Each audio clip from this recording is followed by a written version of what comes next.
Bonjour à tous, bienvenue sur le blog des nouvelles technologies. Je suis au Mobile World Congress sur le stand de Samsung. Samsung qui a annoncé une nouvelle flotte de smartphones avec les Galaxy S10, S10 Plus et S10e. Il a également annoncé ici à Barcelone le Galaxy A50 et A30. Donc ce sont deux smartphones abordables. Et il se veut être extrêmement compétitif sur ce marché du milieu de gamme. Pour le moment, nous n'avons pas les prix de ces smartphones, mais Samsung nous a promis d'être extrêmement compétitif et du coup, il devrait être en dessous des 700 € du modèle Galaxy S10e qui est le plus abordable actuellement de la flotte de flagship de Samsung. Nous avons vu le Galaxy A50 en vidéo. Maintenant, je vais vous présenter le Galaxy A30. Donc, c'est son petit frère. Petit frère qui a, comme vous le voyez ici, un écran plus petit, mais qui a quand même des petites fonctionnalités assez sympas et qui reprennent de son le plus grand modèle.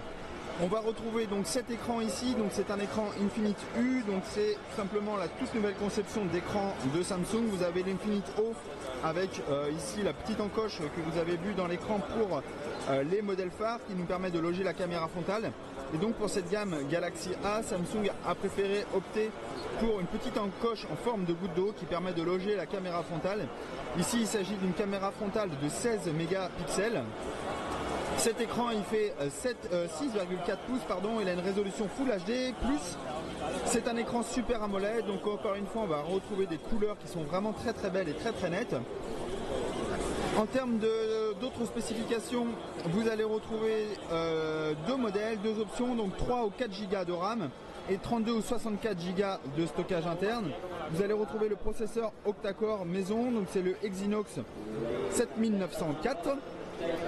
Qui devrait promettre des performances assez intéressantes pour un smartphone de milieu de gamme.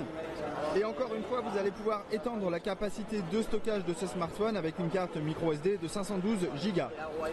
La batterie est quant à elle de 4000 mAh, donc elle devrait offrir une performance assez époustouflante, notamment pour un smartphone avec des spécifications un peu moindres.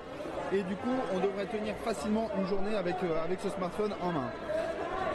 Parmi les autres spécifications du smartphone, vous avez une dimension ici de 158,5 mm de haut, de 74,7 mm de large et on a une épaisseur comme son grand frère le A50 de 7,7 mm.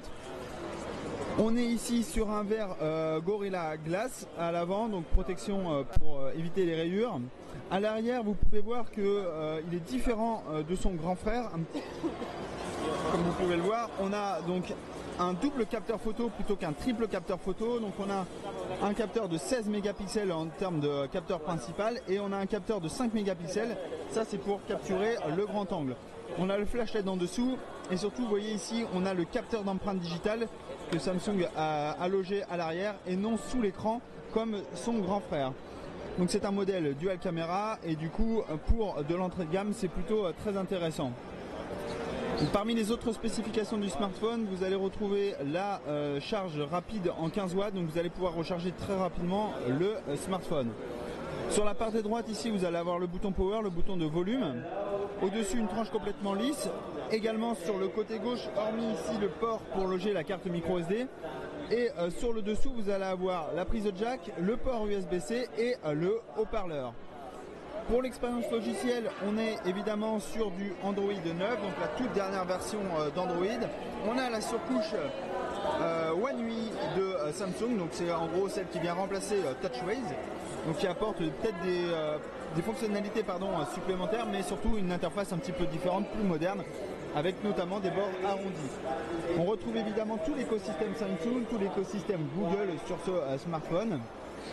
Concernant la partie application photo, comme vous le savez, on a deux capteurs, donc on va pouvoir changer à la volée ici le grand angle ou en mode photo normale. Et ça c'est plutôt intéressant si vous voulez prendre des photos un petit peu qui sortent un petit peu de l'ordinaire.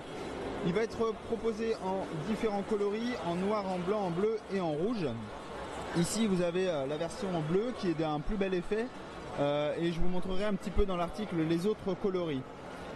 Donc voilà pour ce Galaxy A30.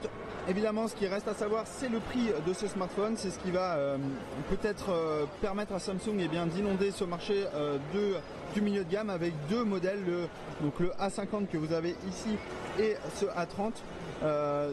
d'inonder un petit peu le marché avec de nouveaux smartphones aux spécifications intéressantes mais au prix toujours de plus en plus bas. Voilà, je vous souhaite à tous une très bonne journée et je vous dis à très bientôt pour de nouvelles vidéos. Rassurez-vous, ce MWC a plein de surprises à vous montrer. Voilà, au revoir.